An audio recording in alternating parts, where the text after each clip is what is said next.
Welcome. To begin, I'd like to acknowledge the First Nations and traditional owners of the land that we are broadcasting from, the Wurundjeri and Bunurong people of the Kulin Nation.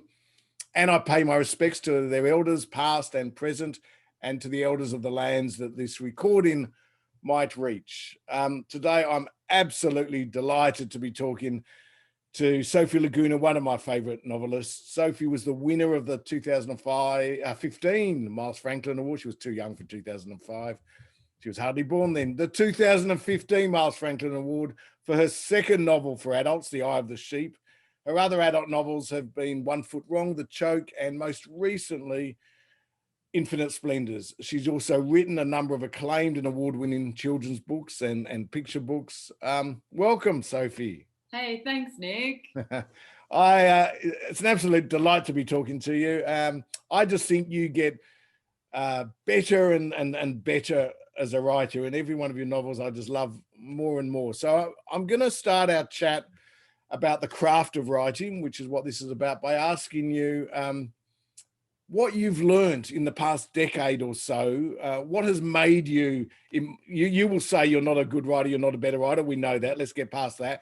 In my view, you're a better writer. So what do you think has made you a better writer? Yeah, it's a great question. It's you're asking, Nick, what do I feel I have learned in the past 10 years about writing? Absolutely. Yeah, a lot. And I don't disagree with you that that the writing is I hope maturing. Yeah, it's obvious that it is. I think I'm not saying that other books haven't contained the same what's the word, characters have equally characters are equally strong and authentic, or they burn with the same energy, and so you'll have to excuse me because now, so these questions ask me to find words for my process, for that which is intuitive and impossible to pin down, and so I'm not going to be brilliant at doing no. We will work together. Yeah. I'm going to be floundering as I don't want to sound ever vain or anything like that. No. Yeah, but so I'm going to be trying to find words for that which is that I don't naturally find words for. No, absolutely. And I will push you because I know you don't like to appear to, talk about your work in that way. So I'm going to push you a little bit. So I can tell you, of course, that I'm learning about writing. I mean, it'd be concerning though, wouldn't it, if by practice you're not learning? But can you specify? Can you pinpoint some of the things? Yeah. Less is more. Less is more. Yes.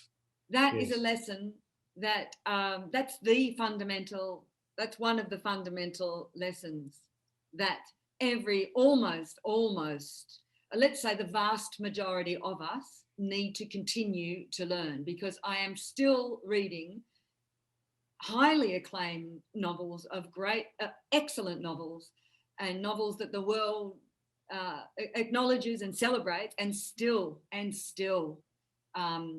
there are moments of overwriting where the writer will provide the seed in the sentence, and then it's the reader's job to do the blossoming. So all of my metaphors are going to be an attempt to address what I'm trying to say. The writer's job is almost just to provide each time the seed in the sentence. The reader does the rest. You put the seed, the reader does the rest. And there's a lot more room if the writer does less for the reader, which makes the experience on the other end, because it's a transaction between writer and reader, much more interesting and powerful, because you've given them room to have their limitless, unpinnable, unconscious, much more interesting, much more layered, much more complex response, because you haven't mistrusted the work and done it for them, and which shrinks it down. It's overkill all the time. Repetition, unless you are really, really conscious of the power of repetition, then don't use it unless you're using repetition like a motif. You're repeating. You're working very consciously with the power of repetition. In dialogue, if you are ever going to repeat a phrase in dialogue, ask yourself, can I? And don't do it. Don't do it. You know, Daisy, come back. Come back. Decide. Do you need the second come back? Do you need the second Daisy? I mean, it's just every B-grade film, every B-grade film will commit this crime in almost every significant moment of dialogue. They don't know how not to do it. And a great deal of fiction is also doing it. And it requires discipline, trust, and not getting caught up in your own trip, indulging in it at all. It's not it's a discipline. It's all about discipline and ear. I mean, when I say ear, it makes no sense because you don't hear it, but I'm talking about inner ear. So it's about less at the very same time. So the whole process is completely contradictory. So at the same time that I am saying less is more, there are all sorts of areas where you must do more, which means knowing more. You need to know more. The more you know, the less you need to do on top. So see how contradictory. Yeah, no, you're so right. I mean, what you pinpointed there, I'm so glad you pinpointed that because it is such a trait of you. And you know, when I'm teaching students, I often say the best writers, you look at what they write and every sentence is so simple and you go, I could write that sentence. One after the other. My favorite Australian writers, yourself, Christos Chalkers, Alex Miller. When I'm reading, I look at the sentences, and I was doing that when I was reading Infinite Splendours, and they are such simple sentences. Like there's nothing complex. Those words, you're not trying to show that you know these words. And this is one of the things, it's just the building up of these simple sentences with that stuff, as you say, that you know more of, that makes it a great novel. But too many writers try and make sentences too complex and use words that too. Your sentences are so damn simple. But that's just my beautiful style. But Nick, but great writers do that. But there's other writing which might be much more less penetrable and true, more complex set of words. You know, greater vocabulary, and that can be just as powerfully done. Of course. So. I also, you know, I am acknowledging what you're saying also. The reader the writer has to know more and has to have done the imagining adequately. An adequate amount of the imagining It's a work of the imagination. So as long as you've done all the necessary imagining, then that's an important part. Well, speaking of the imagining, the next question I've got, I'm really interested in, and this could be dealt with in a second if I'm totally wrong. I'm wondering how you deal with a new idea while you're still working on a current novel, and if this is what has happened. Like, for instance, let's take Infinite Splendours. While you were working on The Choke, did the idea for this come along or not? So you've never been in the position where your next one is coming along when you are working? Yes. So what? So how do you put it aside, or what do you do? When I was editing this, but when you're editing, it's completely different, isn't it? It's 80% done. If it's 80% done, or if you have the bones so safely down, then you're safe. Sure. To move away. Sure. And commit to an equally important work that's equally, you know, that takes your that steals your attention. But are you thinking about? I mean, I can't imagine you're not thinking about the next one at all, or you're just so in this bubble with your current one. Not when you're in the critical work part. No way. No. Okay. No way at all. Interesting. Would you be able to have the same level of interest, or another work would not be compelling you in the same way if you're in that raw and formative stage of the work. It takes absolutely everything you have to create the world and to do the necessary work. It's only when the vast bulk is down and understood and safe and in other people's hands you know, either with publisher or already been through publisher, and now with, you know, moved beyond its structural edit and is now, you know, even one step beyond. Yeah. Then you can become caught up, you know, swept away and caught up with another cast, with an and press it with an urgent story to tell. I mean, Anthony Yark, who taught novel at RMIT when I was there, I remember he said recently that the energy behind important books is one of urgency. There's an urgency around important. It's as if the book had to be told. That's a lot of energy. And that really can only really go one at a time. Okay, that's fascinating. I'm not sure that is the case with everybody, but it does make such total sense that there's something wrong if you're not. Yeah, but then I do put, you know, by the time it was 80% down, I was writing 2 other children's novels. Exactly. But not till then. Yeah. So that's speaking of children's novels, if you like, I mean, you've been asked this question, no doubt, many times, and you're probably sick of answering it. But for those watching this who are unfamiliar with your novels, you write from a child's perspective. Why did you choose to this? Why do you continue to do it? What is it that you find so fascinating about that? I don't know that I find anything fascinating. It just happens.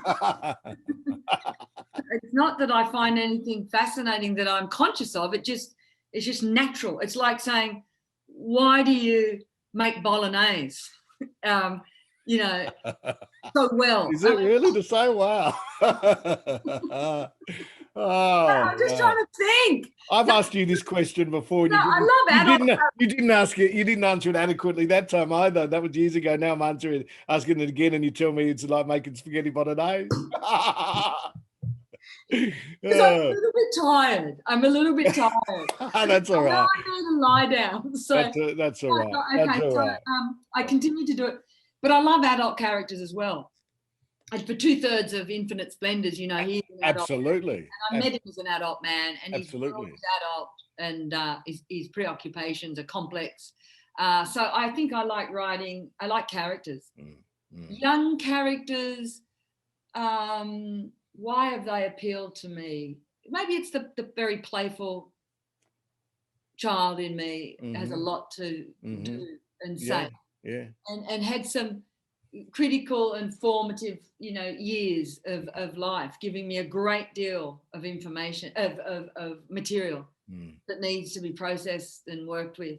So it's a perfect storm. But I like adult characters equally.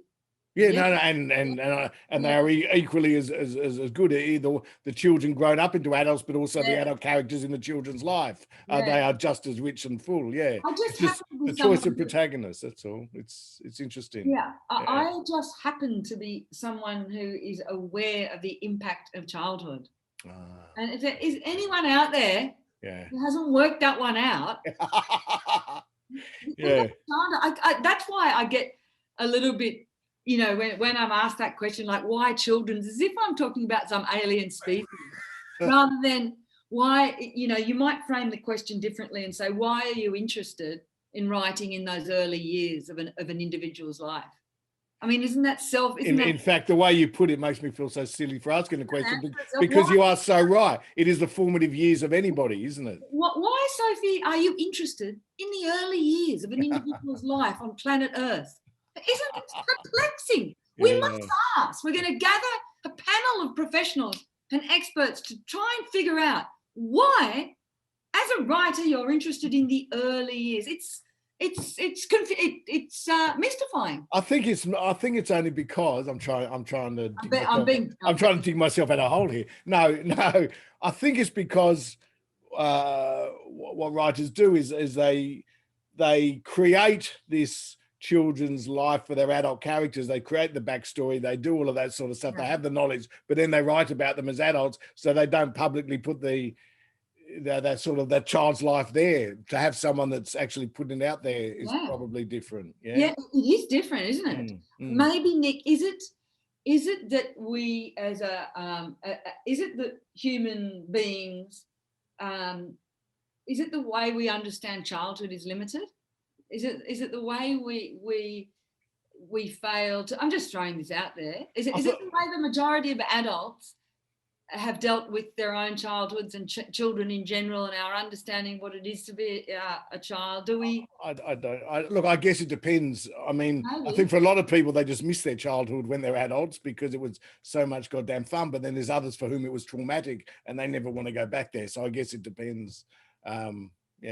Yeah, interesting. Well, given we've talking about children and characters in Infinite Splendours, why don't I ask you to read just a little bit from Infinite Splendours again? Right. Shall I read Nick from when he's a child or an adult? Let's do. Yeah. I knew you were going to ask me that, and I'm thinking I don't know what to answer when she asked me that. Let's do it from a child. Anything you want.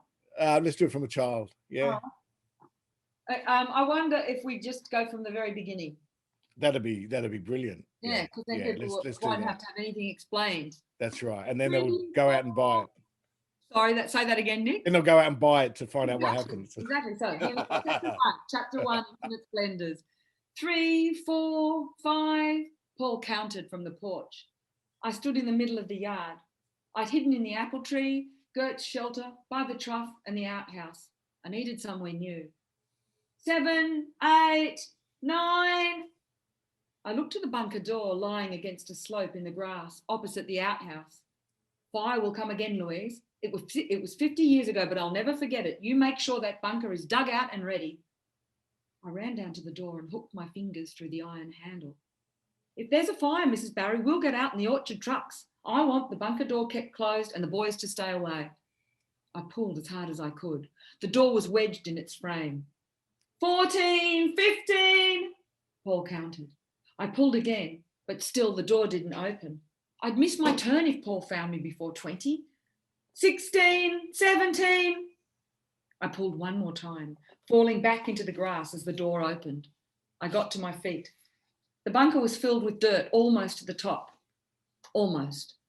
I lay against the shallow space, tilted at an angle by the slope in the grass. Then I brought the door down over me, spreading myself flat beneath it. Paul called out, 19, 20, coming ready or not? Then everything went quiet. I could hardly move underneath the door. Even my feet were flattened, pushed out to the side like flat man in the loons. I blinked in the darkness. My skin itched under my clothes. It would take Paul forever to find me, or maybe he wouldn't find me at all. Maybe I'd be here for hours. Lucky Mother wasn't home. I'd be in trouble if she knew. On Saturdays, Mother did the numbers at the dairy the same way she did Monday to Friday. If it weren't for Mrs. Barry to keep an eye on us, Mother didn't know how she'd keep the wolf from the door. I couldn't hear Paul out there. How much time was passing? I took a deep breath, and as I breathed out, felt myself sinking into the spaces between the grains of dirt. The two temperatures, cooler underneath and warmer above, met in the middle. Everything grew still. Was this what it was like for the animals that lived underground? I'm so glad now that you picked that. I remember, God, I remember reading that bit because I was shit scared for him. I mean, I thought for that, I thought he wasn't going to get out. I thought, oh my God, and then I had to go. I think this is the protagonist. He's going to be all right. But I was like, holy, like it was amazing. But why I'm glad you read that out. It is the perfect example of the next question I wanted to ask you or to chat about, because it's a beautiful example of it. And in my view, you're one of the best proponents of using just small conflict to keep a story ticking along, right? In all of your novels, there might be 2 or 3 really big events or revelations, and there certainly are in this. But on every page, in every paragraph, and dare I say, even in every sentence, there's just bits of conflict that keep the reader wanting to read on and wondering how the main characters are going to cope. Now, do you put... What's an example in that one? Okay, so a really bizarre example, maybe it's just my view of what conflict is, because conflict's not just necessarily... So when people think of conflict, they always think something bad. So when I define conflict, it's just a disturbance to the natural order. It's just something different. So even that sentence, and I've got a copy of the book here. So sentence, and you may argue that it's not, but that description, even I ran down to the door and hooked my fingers through the iron handle. Just that word, that action of hooking is to me is an example of, in that sentence, that is conflict, because it's not what you would normally do. And like a writer would just say you open the door, right? But the way you've done it, it's, now obviously the bigger things are the things about fire, the thing about the wolf from the door, but then even opening, having it, making it difficult to open something up, and then not being able to open it up again. Yeah. All of that is little conflict. It has very little to do with the story, although it's sort of a bit like a Chekhov's gun, but I won't go into that for later on. But those are, there's 100 examples you just read out of small conflict. Well, it's really interesting you mention them, because I've got thoughts as you're speaking about them, because that's discipline as well. So that's what I was going to ask you. Are you doing that deliberately as you are writing, or do you go back and put more stuff into? Sometimes I'll go back. Yeah, okay. Because things can happen too easily. If there's opportunity for things not to happen easily, then you need to extend the moment adequately for its drama, but not too much. Yeah. So it has to be hard to get out. Obviously, it's a rusty old thing, and the door is sort of caught. And of course, you cannot waste the opportunity. It can't be easy to step out. Well, I remember extending it, that it has to be like, I just remember that it has to be harder to get out. And has to, I remember that. That's that, I have to have an adequate number of beats all the way along for how long it's going to take him to find the thing. How hard or easy is it to open the door in the first place? Exactly. Exactly. He's counting. He's going to he gets open. Okay, he's in. It's door shut. He's having an experience. He's having a life-changing moment that is going to have an effect on him for the rest of his life, there in that bunker playing hide and seek. He experiences, in my view, for the first time, a truly meditative space. So even later on in the book, and again, this isn't giving anyone anything away, but even later on, when he's working out how to buy paints and stuff, that's not easy. That's exactly what I mean. Yeah. Less experienced writers, I guess, will just go, okay, he's going to get the paints and have them delivered. That is conflict all the way. Every little bit of it. It's just beautiful. Well, you make the mistake. Sometimes you make it easy, and then if you do the imagining, that's what happens. If you do the imagining, it gets complex. And I can't remember how I did it, or planned it, or structured it, or came up with it. It's frustrating because I can never explain anything. Yeah.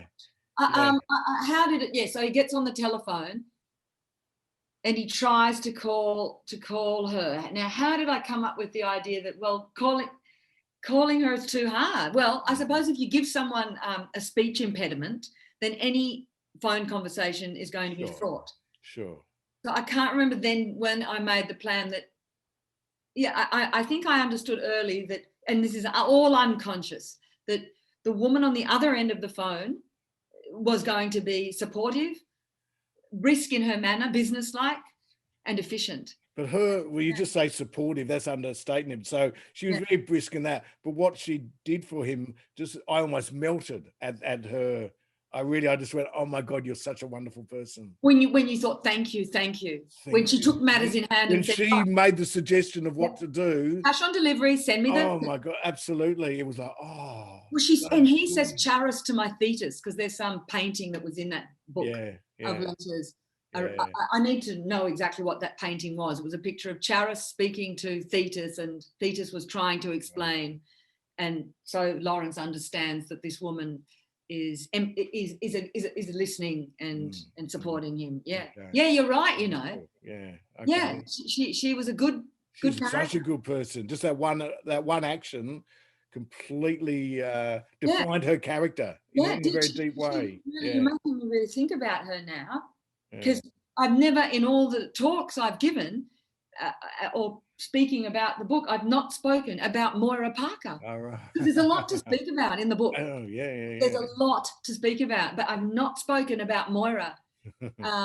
And you could almost argue, you wouldn't say she saved his life, but she was one of the maybe she did.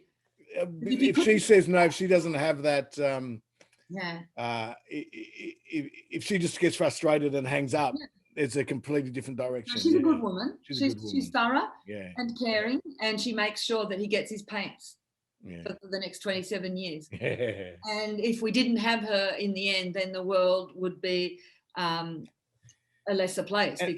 And it goes to show that thing, that people say about Chekhov, there's no such thing as a small character. Like, the minor characters have their lives, but they can also act in such a way that has a huge influence on others. And that when you're writing or when you're acting, as you well know, there is no such thing as a small character. And Chekhov is a great example of it. But again, you use techniques, that come exactly from Chekhov as well. That sort of, Chekhov's gun type thing. There's a couple of instances in there, that sort of stuff. So I mean, I had the bunker.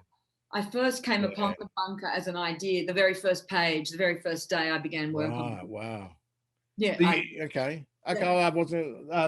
So when you start writing, you start the first page and just go to the end? No, I started as an adult when he was an adult. No, I'm just saying, when you write a book, do you sit down to write and you start writing the first sentence or the first page? No, how do you do it? It's much messier, unfortunately. I'd love to just I thought that might be the case. It's a lot of work. Because you just start anywhere. You got to just start where you feel like starting. Okay, because otherwise you're never going to start at all, because it's just going to look, well, for me, I have to go with the top layer of desire. Right.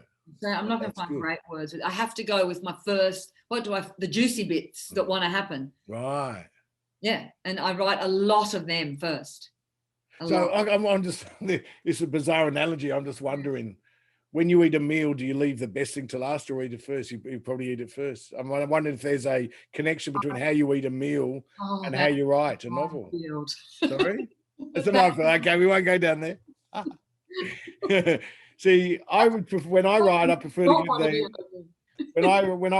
get the stuff I don't want to do out the way, and then I've got the best things to come. It's a bit like when I'm having a meal, I eat all the stuff I'm not as good. But anyway, let's move on. Because I have to, because otherwise I'm gonna. I want some fun down on the page, in order to give me the of course, inclination to get the other stuff down. And also because when I first begin, I don't know what the thing's going to be. So I just have to go with whatever I'm in the mood for, whatever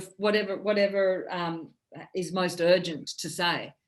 So I should go find that notebook, because it was handwritten note in his voice, just saying about a man who wanted to go down and be underground and keep and be in the hole, be under the ground. Okay. Yeah.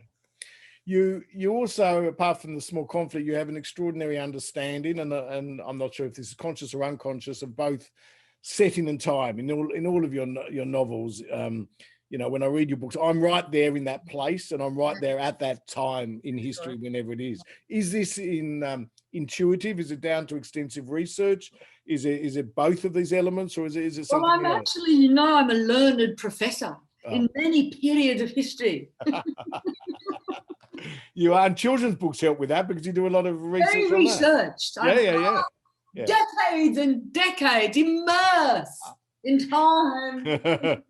You're like a modern, you're like a Doctor Who, but you go back. There's nothing I don't know, really. No, I'm being silly. Okay, I'm being silly. I know you are. I've spent all of the decades of my life, like all of us, absorbing story and playing with ideas and reading and listening and and I'm just it's intuitive, and then I'll go back and edit and correct, and it's imagination. And having lived like we all have, it's just that writers have an interest in I suppose we're filters of sorts, aren't we, for everything we've. Okay, so in terms of place, so again with Infinite Splendours, I don't know what to call it, Infinite Memories, Infinite Splendours. The mountain, I've forgotten its name. Were you familiar with? Thank you, and it is in itself a magnificent character. Yeah, loved Wallace. What a Lovely great character. Were you aware of it to a great extent before you wrote this, or did you go and stand in front of it for 3 months and look at it? that. Yeah. But I couldn't stand for 3 months at a go because I've got kids and everything. I would have if I didn't have kids. Probably would have, gone and rented a room there for 3 months. Exactly. That's what you do if you're free. Yeah. Since I'm not free, I had to just drive there and get 3 to 5, a few days whenever I could. And the great thing about that, perhaps if I'd been free to spend 3 months there, it would have been a less powerful experience, because each time I did go for 3-4 days, it was like being it was like an altered state. I was alone for a start, and it was like tripping all the time. There would be the mountain, there would be the Grampians. I would walk alone, immersed in nature. So the story would be alive in my mind. I existed between the real world and the world of the story. I was always by myself, completely swept up. Ecstasy. It can be ecstatic. Sure. Yeah. And it not forever, not for extended periods of time, but for those periods of time. And really exciting and really wild and free and playful and away from everything. And I would climb and I would take photos, not that many photos. But you know how it is when you're alone. So I remember going to the cemetery in Dunkeld at the base of Mount Sturgeon, and there's a beautiful old cemetery there. I never really used this idea, but I remember as I was driving along, a huge herd of kangaroos were bounding along beside me. There was the mountain in the background. Probably the sun was setting, casting its light. There would be those kinds of experience. I can pick or choose what I put in the book, but you know, every animal I would see, every cloudscape would be informing the novel, and then I would use my imagination, and that's on the sides of that. So I had those wonderful things to help, those prompts. Sure. But I believe, Nick, that if I didn't have that freedom to drive up occasionally, wouldn't you just have to work a little bit harder? Because as long as you do a good enough job with the words, isn't it okay? You choose your mountain and you imbue it with life and character. Some people could see the mountain 1,000 times and know it much better than I, and have walked it all of their lives, but wouldn't have the skills. No, and another may see it once or never. It's not about how beautiful it is, that the thing that you're seeing, surely. It's about how clear you are in your imagining. And so if you didn't get to, it made the experience definitely very pleasurable. But if I never got to see it, wouldn't it just be my task be to be consistent, to decide what my mountain is, and fictionalize my mountain, and then devote myself to it?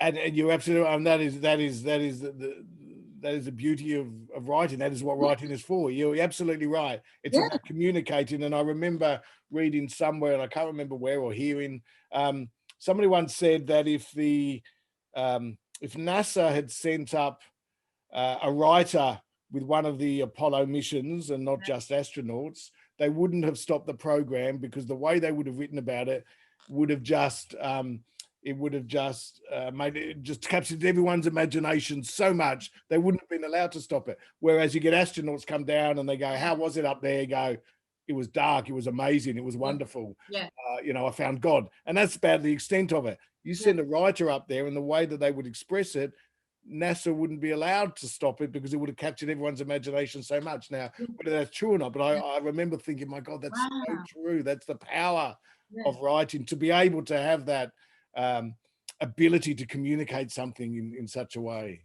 Yeah, Yeah. it's committing yourself to doing Sure. the work of the imagination.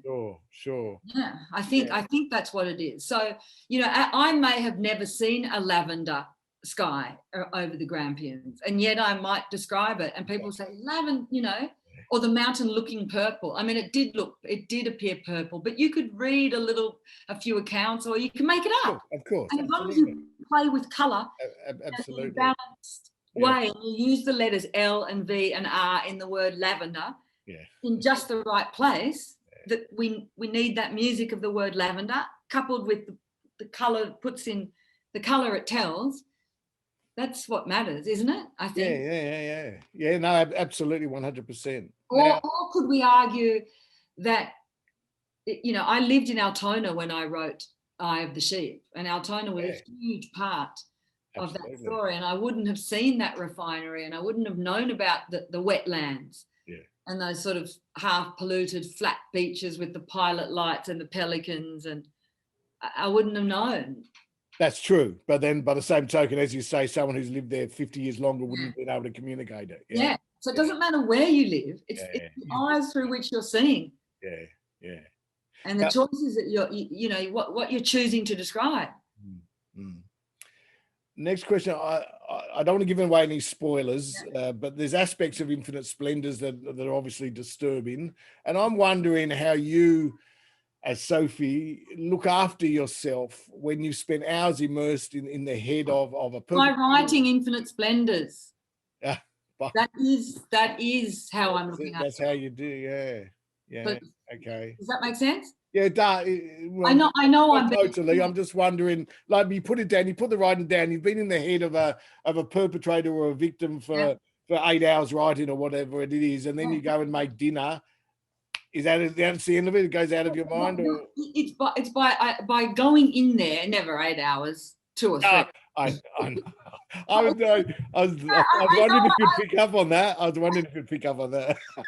know I'm being you know, what's the word? I'm being a little bit, I'm being playful, or am I being a bit confrontational by saying, no. But that is how it is, by going in there for 3 hours and inhabiting those worlds, that I can then more cheerfully cook the dinner. Okay. Cool. Yeah, because otherwise I'm going to have to live with myself without having done it.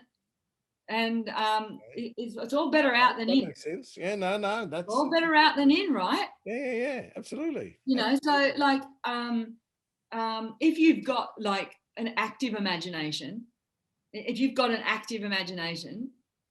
even an overactive one, and you're anxious, you know, you have a tendency towards anxiety, and coupled with an active imagination,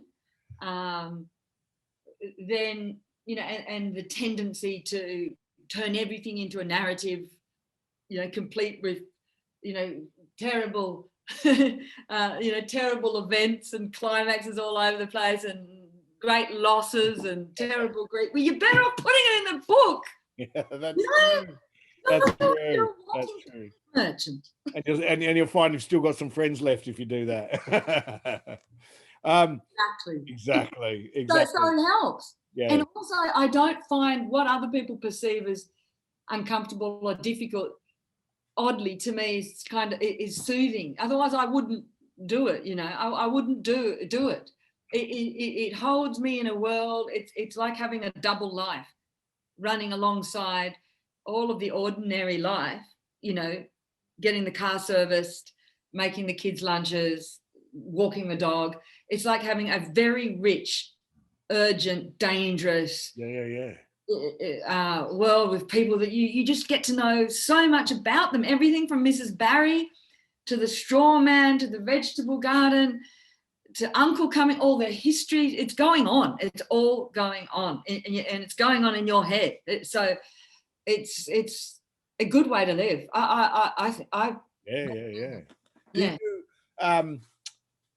Okay, let's end by turning from Sofie the writer to Sofie the reader. Do you have a favorite classic, or maybe favorite's not the right word, a really memorable classic novel? Yeah. I mean, can we call A Month in the Country by J.L. Carr a classic? Okay, yeah, well, entitled to call it a classic. Wasn't it written a modern classic? We'll call it a modern classic. Modern classic. A month in that's the country. right. Yeah, absolutely. Classic. Okay, so why? What is it about that book that stands out so much? I remember, being deeply impressed by the book because it captured. I remember at the time the fleeting nature of special times. How I'm not going to do a great job. I'm not going to do a great job at articulating what was it. The character had returned from the war and was given an opportunity, wasn't he, Nick, to reveal mosaics in a church. A once in a lifetime job for that. A once in a lifetime job. Yeah. And it removed him. The way these opportunities sometimes happen in our lives. Yeah. Either through travel or a work opportunity, or we move away for a period of time. We step out of the trajectory that we've been on, a time out of times. And J.L. Carr found the words to describe how sweet and potent and passing that time was. Romantic, evocative, very beautiful in that world. The setting was very beautiful. And I felt all of that coming off the pages. I felt terrible longing for the hero of the story. I felt love that wasn't expressed. I felt the pain of that. I felt the pain of, love that really would have no place in the future. Yeah, the pain of that. Like in that film, Brief Encounter, something like that. Yeah. That classic old film. Yeah. Were they destined? Could there have been a place for them? Mm-hmm. I felt it. I felt the feelings of that story. Crisply written, no, 20,000 words long, short, a novella almost. So short. I remember. It doesn't surprise me. How did I do it? Remembering or describing? Yeah, no, absolutely, really, really well. But it doesn't surprise me that you chose that one because he does what you do so well. It's the setting, it's time, getting the time right. Exactly as I said before, you do the setting, you do the time, and also as you were talking, another thing is that in your novels as well as in The Month in the Country, there's a slowness to life that's a similarity with yours. Yeah, there's this, but still conflict everywhere. Little bits of conflict. Most of it's in his mind, but there's always conflict. There's nothing goes exactly according to plan, but it's just little things. But the pace of life and the story is slow, but not in a bad way. Like, there's so much happening. It's so character driven as yours are, right? It's about relationships, isn't it, for him? It is so much about relationships. Yeah. And yours, I mean, as funnily as I was reading, I was trying to work out when I was reading Infinite Splendours, I was trying to work out if I could come up with a theme for it. And it started in my mind. I thought, this is a book about secrets. There were so many secrets. And I thought, power of secrets. Secrets, power. But then it changed halfway to stop being about secrets. You did.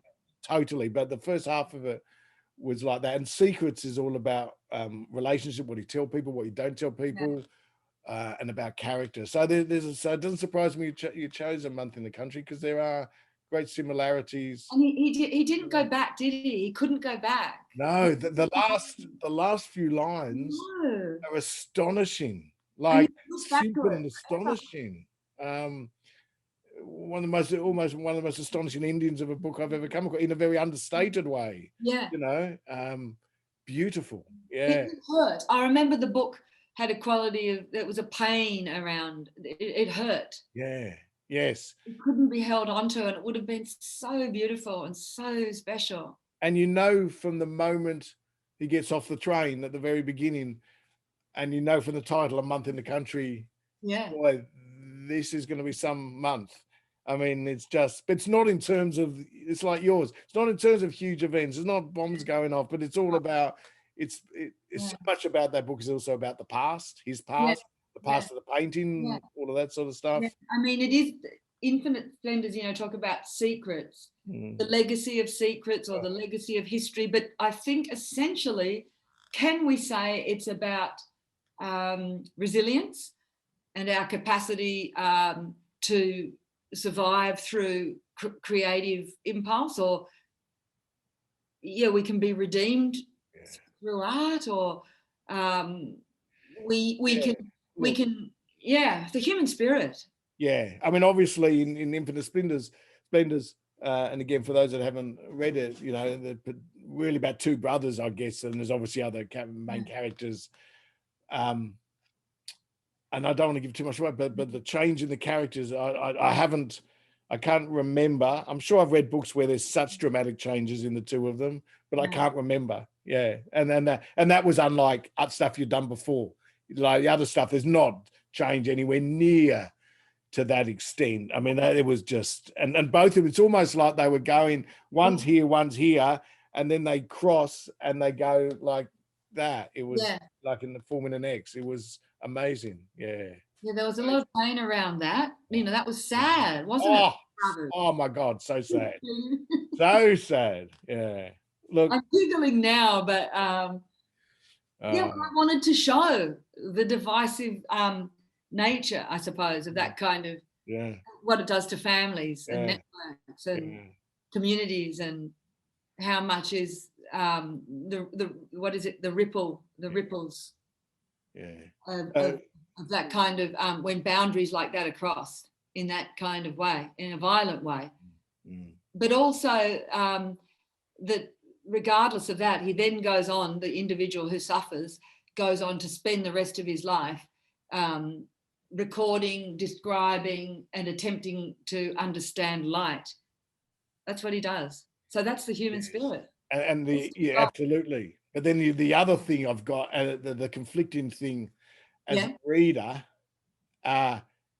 is having sympathy for a character at the same time. I won't go far as revulsion, but sympathy and both. You know what I mean? And I haven't had that feeling since a few years ago where I read Lolita, and I found myself going, what a great character. And then there's that revulsion. Now, it's not obviously the revulsion's not to the same extent, but but sympathy, but it's like, oh my God, it was. Because you see, when I'm writing, I didn't have that, so poor readers have had to put the book down, and their hearts are palpitating hearts and breaking out in sweats and throwing it on the wall and picking it up again, and asking, did you know you were pushing us in that way? Did you not care for the reader? And I didn't even really think. Well, I'm glad you didn't, because it was amazing, and your stuff always is. And I can't wait for the next one. I could talk to you for hours and hours. Oh, thanks, Nick. We're coming we've got to come to an end and wrap it up. For anyone out there who hasn't read any of Sophie's works, please go and do so. You're in for a treat, and keep reading Sofie. And thank you so much for giving us a bit of your knowledge and views on the craft of writing. I'm still not sure we know any better how you write, but we certainly got into your mind and learned some fantastic things. So thank you so much. Oh, thanks, Nick. It's been absolutely fantastic to see you again and to speak. Great.